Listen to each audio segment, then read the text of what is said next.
You ever hear someone talk about you like you're just a stepping stone? Yeah, that happened to me. Last week, I wasn't supposed to be home early. My captain gave me the afternoon off slow day at the station. Weather looked good, and I hadn't taken personal time in a while. I thought, cool, maybe I'll surprise Jess with lunch. Her favorite faux spot had a lunch special, and I figured, hey, little midweek date moment. That was the plan. We've been together for 1 year and 8 months. Almost 2 years. Families had already blended. My mom loved her. Her dad used to call me son. I'm a firefighter in Portland. She's in tech recruiting. Remote job. Lots of Zoom calls and coffee breaks. Seemed like a solid match. I had the ring. I'd been hiding it in my gym locker under a box of old protein bars because she cleaned everything, and I didn't want to risk her finding it. Anyway, that afternoon I let myself into her place. I had a key. We'd been talking about moving in together, so it wasn't a big deal. The place smelled like jasmine and takeout containers. Her voice floated down the hall. She was on the phone, sounded stressed. At first, I thought it was work stuff. Her tone was sharp. Then it dipped into something else. Sad. Desperate. The name Eli popped up and my brain froze. Eli is her ex. You know how some names just live in your girl's past like ghosts? That was Eli. Her college boyfriend. 3 years. I knew of him. She mentioned they weren't on good terms. Whatever. Then I heard her say it. I just don't know what to do anymore. Ryan's gonna propose. I saw the box yesterday when I was folding his laundry. I stopped breathing. I can't say yes. I mean, I like him. He's safe. Reliable. But I'm still not over Eli. I've been texting him for months. He barely replies. But maybe, one day, I stood there, lunch bag still in my hand. Hearing the woman I thought I was going to spend my life with call me a safe option. A placeholder.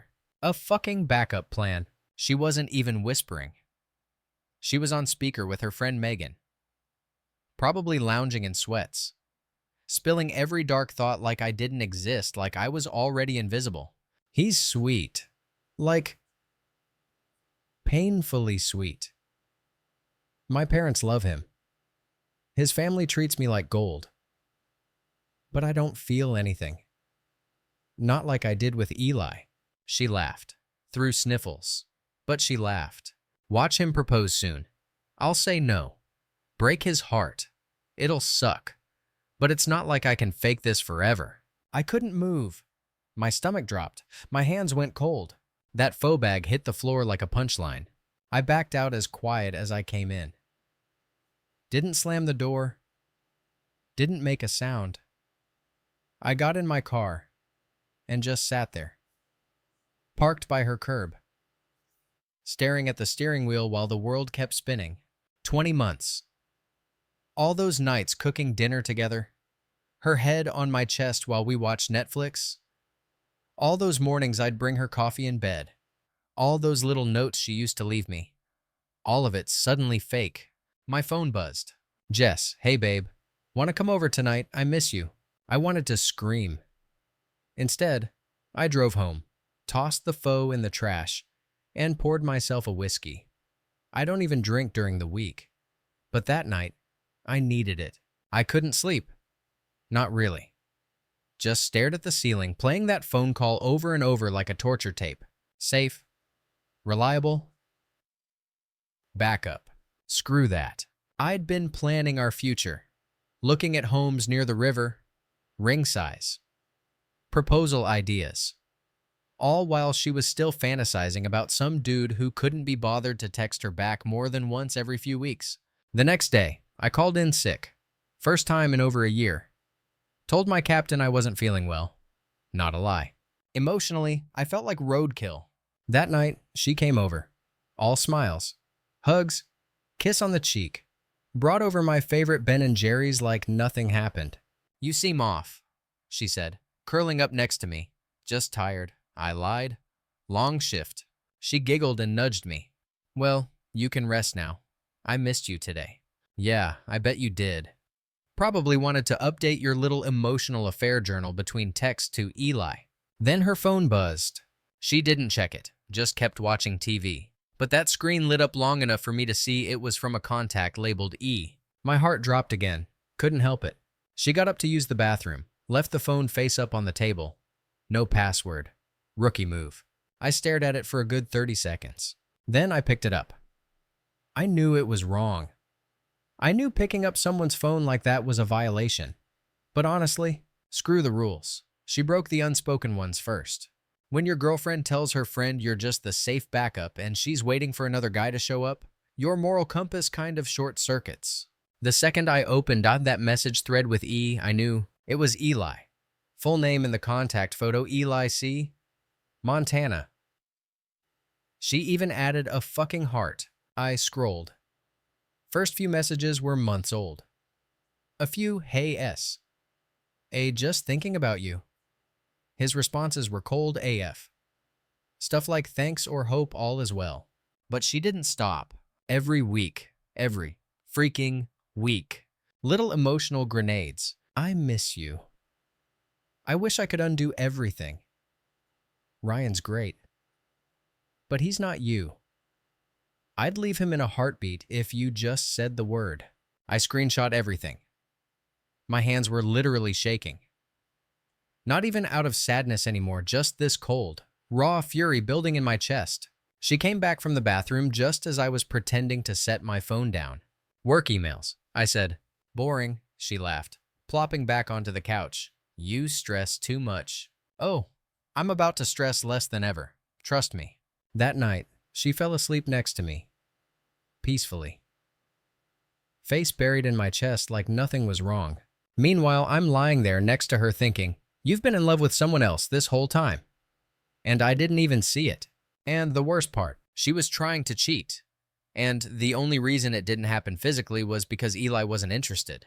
She would have done it. If he'd said meet up, she'd have gone. No doubt in my mind. The next morning, she made coffee like usual. Kissed me on the cheek. Headed out for her Pilates class. I didn't say anything, just nodded. Then I pulled out my laptop and spent 3 straight hours putting together a digital folder. Screenshots. Photos. Even that ring receipt. $4,200 I was about to drop on a woman who kept her ex's name in her favorites list with a heart emoji. The folder name. Truth Bomb. That night I called my mom. She asked if I was excited about the engagement brunch we planned for the weekend, her idea. Both families together at this vineyard in Willamette Valley. Food, wine, speeches, all that cute shady. I nearly laughed. Yeah, Mom, it's gonna be memorable. By Thursday, I had everything laid out, and one final piece dropped in my lap. Megan, the same best friend Jess was on the phone with when I overheard it all, she messaged me. Said she felt gross keeping secrets. Apparently, Jess had been playing both sides. Telling Megan she was confused, but telling her other friends that she was just buying time until Eli came back. Megan even admitted Jess had asked her to help look up rings Eli's new girlfriend was posting online. You heard that right. My girlfriend was stalking Eli's new girl while wearing matching PJs in my bed and planning out fake dream wedding boards on Pinterest. Megan sent me the screenshots. I added them to the folder. Saturday finally came. Brunch day. The weather was weirdly perfect. Blue sky, a breeze. Just warm enough for people to show up in pastel outfits and fake smiles. Jess looked stunning. Of course. Yellow dress. Big smile. Red lipstick. Ran up to me and whispered, "You ready?" "Absolutely." We mingled. Both families were glowing. My mom was showing Jess's mom baby photos of me. Her dad pulled me aside and said he couldn't wait to call me son officially. I almost felt bad. Almost. But then I remembered those texts. The way Jess talked about me like I was her personal security blanket while she chased a guy who clearly didn't give a damn. When the wine was poured and the food was out, my mom raised a glass. To new beginnings, Ryan and Jess. You two are everything a family hopes for. Everyone cheered. I stood up, clinked my glass. Before we dive into dessert, I actually have a little something I want to share. A kind of truth toast. Jess squeezed my hand. Probably thought I was going to propose right there. I pulled out my phone and tapped on the folder. The screen mirrored on the vineyard projector behind me. Megan helped me set it up earlier, said Jess deserved it. First slide, screenshot of Jess telling Eli she missed him. Everyone stared. Slide 2. I'd leave Ryan in a heartbeat if you just said the word. Jess's face drained. Utter silence. These are real, I said, all from Jess's phone.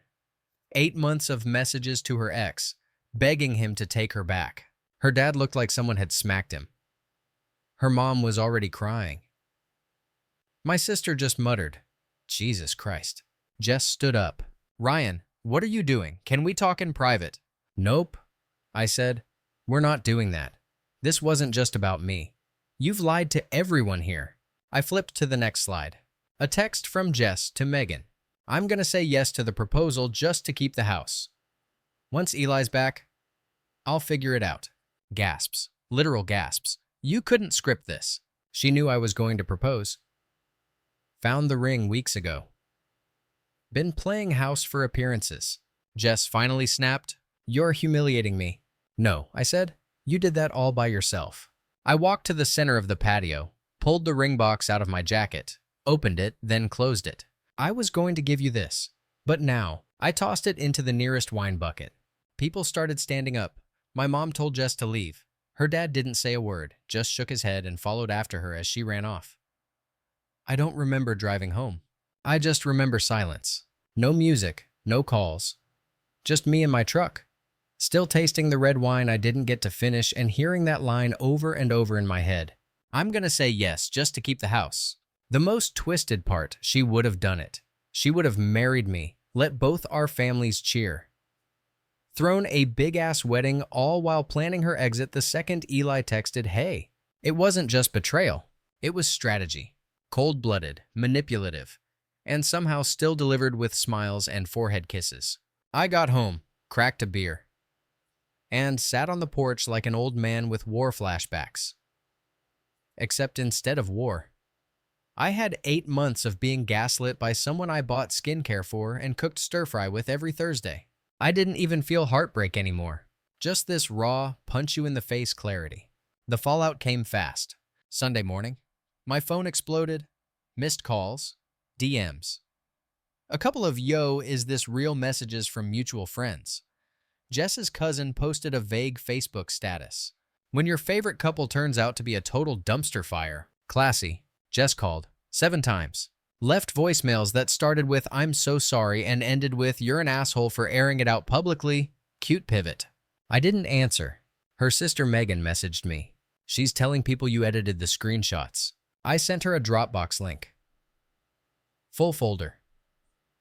Original timestamps. Unaltered images. Including one where Jess literally refers to me as her emotional support human. Like I was a therapy dog with a credit score. Megan posted it anonymously in her group chat. It leaked fast. By noon, one of Jess's coworkers messaged me saying she left their Zoom call mid-meeting crying. Honestly, didn't care. Monday was when the real chaos kicked in. Someone made a Reddit thread guy exposes fiance's 8-month affair attempt at family brunch with slideshow. It went viral. Someone said they were there. Described the whole scene, called me calm, collected, and dead-eyed like a man who's already moved on emotionally. Not wrong. By Tuesday, TikTok got a hold of it. There were reactions. Duets. People role-playing what Jess must have felt. My personal favorite was this girl lip-syncing her text messages while throwing a ring in a blender. Got like 300K likes. Even my sister sent me a meme of a dude in a suit with the caption, "When you serve revenge cold, but classy." Meanwhile, Jess spiraled. She went private on everything. Then made a new IG with a long-ass caption about being misunderstood and people weaponizing private emotions. She ended it with, "Love is messy, not malicious." My sister Ella commented, "Love is not texting your ex for 8 months while house shopping with your boyfriend." 10,000 likes. That comment alone probably ruined Jess's day. By Thursday, her dad called me. He apologized. Said he had no idea she was doing that. Said he felt like a fool for treating me like a son and getting blindsided. I told him none of it was his fault, but also, I wasn't going back. Not to her, not to that family. He asked if there were more messages. I told him yes. And they were worse. But I wouldn't share them unless it became necessary. He went quiet for a minute, then said something I'll never forget. Sometimes the best revenge is living well. But this was justice. And you delivered it with more dignity than she deserved. We hung up. I stared at the wall for 5 minutes after that. Justice. I'd never thought of it that way. Felt like a cheap soap opera at first. But when he said it, it hit different. Like maybe I didn't just save myself, I saved them from getting pulled into a lifetime of her lies. Friday. The last domino fell. Eli messaged me on Instagram. No joke. I opened the message expecting some passive-aggressive flex. Instead, "Hey man, I just found out what happened. Had no idea she was still talking about me like that. I haven't replied to her in months, and I've been dating someone else since last year. Just wanted to say I'm sorry you got dragged into this." He wasn't smug. He sounded embarrassed. I respected it. Told him no hard feelings. He said Jess had been trying to meet up for coffee a while back, and he kept making excuses. Didn't even know she had a boyfriend, let alone a ring. I asked if she'd ever said anything about leaving me. She mentioned it once, said things were rocky. I figured she was being dramatic. Classic. We wrapped it up with a mutual understanding she created the mess. We just happened to be on the same chessboard. That weekend, I went camping alone. Just me, a tent, a fire, and a bunch of logs to throw at nothing. And for the first time in what felt like months, my brain shut up. No overthinking, no pain loops, no what-if spirals. Just peace. I remembered this thing a paramedic once told me after a bad house fire. You don't rebuild until the flames are gone. Let it burn down first. I'd finally let it burn. It had been 2 weeks. 2 weeks since the brunch. 2 weeks since I dumped a ring in a wine bucket. 2 weeks since my phone stopped blowing up with updates from friends of friends saying things like, "Dude, you're a legend," or "That brunch iconic." And honestly, I felt good. Like, weirdly peaceful. There's a strange kind of calm that hits when the worst already happened and you walked away from it with your dignity still intact. I'd been working out more. Sleeping through the night. I even started sketching again, a thing I hadn't done since college. Just dumb stuff. Pencil doodles. But it felt like I was waking up from something. The world looked different when you weren't constantly wondering why your girlfriend seemed distant during love songs or avoided eye contact when you said "I love you." Now I knew.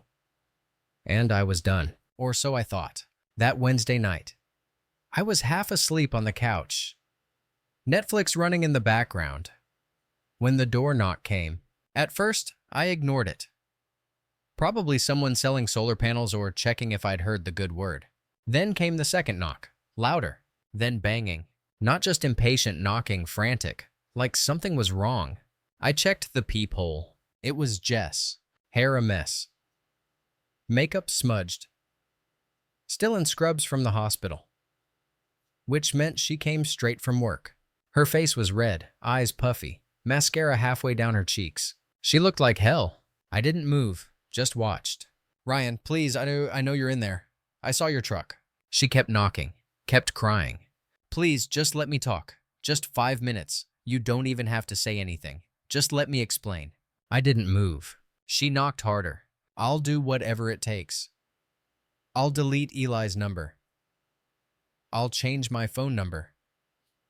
I'll go to therapy. I'll tell both our families everything. Please." Still didn't move.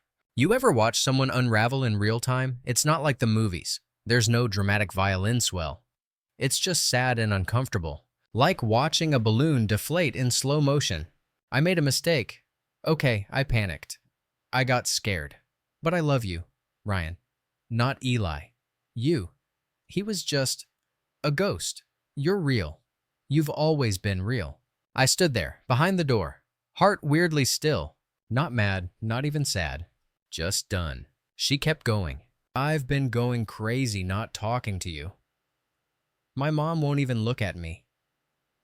Megan blocked me. My dad says I embarrassed the entire family. Pause. I know I don't deserve forgiveness. But if you just give me one more chance, I'll earn it. I swear. I'll spend the rest of my life making it right. Silence. She sniffled, coughed. Probably realized the whole neighborhood could hear her breakdown. You can't just ignore me forever, Ryan. Please. More knocking.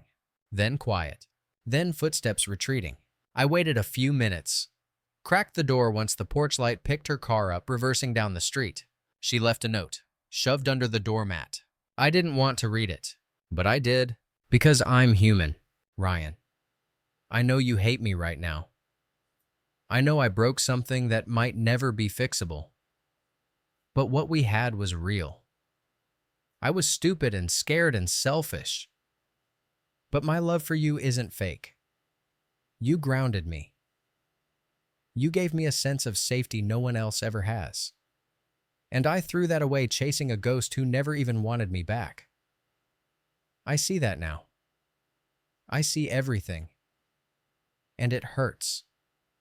But I'd rather live with that pain than not try. If there's even 1% of you that still believes in us, I'll wait. As long as it takes. Jess. I read it twice. Then I walked into the kitchen, dropped it in the trash, and poured myself a glass of water. Didn't even flinch. No rage, no flashbacks, just finality. The next few days were quiet.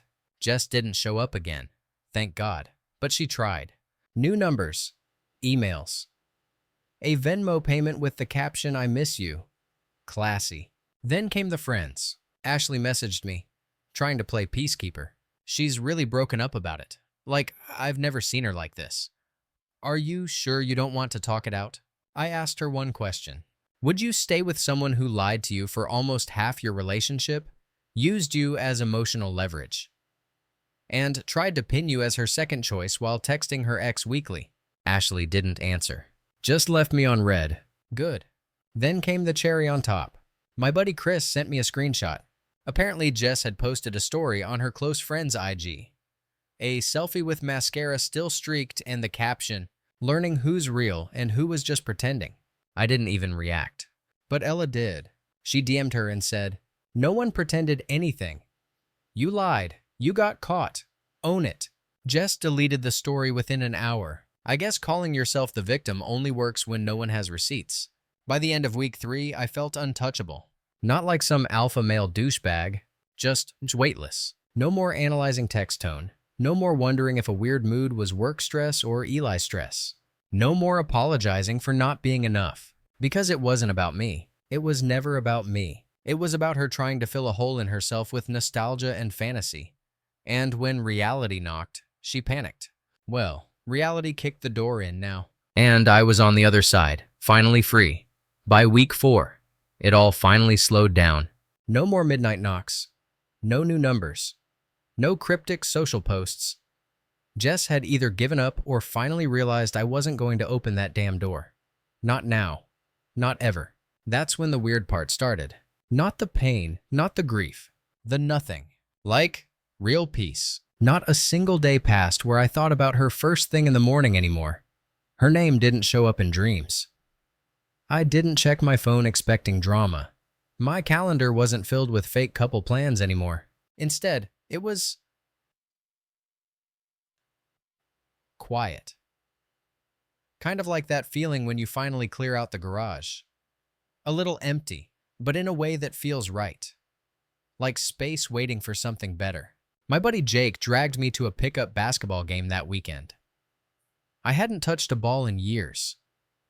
My legs were sore as hell the next day, but it felt good. Laughing with guys, sweating it out, losing track of time. Afterward, we grabbed beers and burgers. Someone made a joke about crazy exes and looked at me awkwardly. I just laughed. Mine tried to marry me while emotionally sexting a guy who left her on red for half a year. Beat that. The whole table lost it. And I did too. Not out of bitterness, just because it really was that ridiculous. I started doing little things for myself. Went back to painting. Got a new sketch pad. Turned one of the spare bedrooms into a mini studio. Put on music that I liked. Started rewatching all the movies Jess used to say were too slow or too heavy. Screw that, I liked sad indie movies. I started making breakfast again. Eggs, bacon, sometimes pancakes on Sundays. Used to skip it when I was with her. She wasn't a morning person, but I was. I always have been. And damn, I'd forgotten how nice it was to eat in peace with coffee and no fake small talk. My mom called to check in one afternoon. "You doing okay, Rye?" "Better than ever," I said. And for once, it wasn't a polite lie. It was the truth. "I'm proud of you," she said. "You didn't let her break you." I didn't respond right away, because for a minute, I wondered, didn't she? She cracked me open. She pulled the rug out from under everything I thought I knew. She made me question my worth, my instincts, my ability to read people. But then I looked around. A clean house, a quiet phone, a full fridge, a dog-eared book next to me, a half-finished sketch on the table. And I realized, nah, she didn't break me. She stripped away the illusion I needed breaking out of. A couple weeks later, Megan, her ex-best friend now, I guess texted me. "You should know Jess quit her job." Something about starting fresh. She always did like dramatic exits. I replied, "I think she thought she'd win you back." She said, "She lost the game before it started." We left it there. No shade, no gloating. Just closure. The kind I thought I'd need to hear from Jess. But turns out you don't need closure from liars. You just need space and time and truth. And I had all three now. I ran into Eli once. Small-ass world. I was grabbing a coffee downtown when I heard my name. He walked up, hands in his pockets, nervous. "Ryan, right? Eli? Look, I know we don't have to talk, but I just wanted to say I'm sorry again. I didn't know she was doing all that." I nodded. "You weren't the problem," I said. "She was chasing a ghost. You just happened to be the one with the sheet over your head." He snorted. "That's poetic as hell." We shook hands. That was it. Two guys, both played by the same girl, walking away better than we were when she met us. A few days after that, something weird happened. I found the ring again. I thought I'd returned it, but turns out I'd only canceled the payment and shoved the box in my coat pocket the day of the brunch. It had been sitting in the closet behind a pair of boots. Tiny black box, heavy as hell. I opened it. Still sparkled. Still looked like a promise. But it wasn't mine to give anymore. Not yet. I didn't toss it. Didn't need to. Just closed the box, set it in a drawer, and moved on. And that brings us to now. I wish I had some big new love arc to share. But I don't. Not yet. I'm just here. Living. Healing. Getting stronger. Learning to love mornings again. And long walks. And eating pho by myself without flinching. And yeah, I still get moments. Flashbacks. Little what-ifs. Those quiet seconds where you remember the good times and wonder if any of it was ever real. But then I remember that text. I'd leave him in a heartbeat. And the way she said safe like it was a flaw. And the ring box and the wine bucket. And I breathe again. Because now I know what I won't accept. Who I won't be again. I'm not a backup plan. I'm not the safe choice. I'm the fucking prize.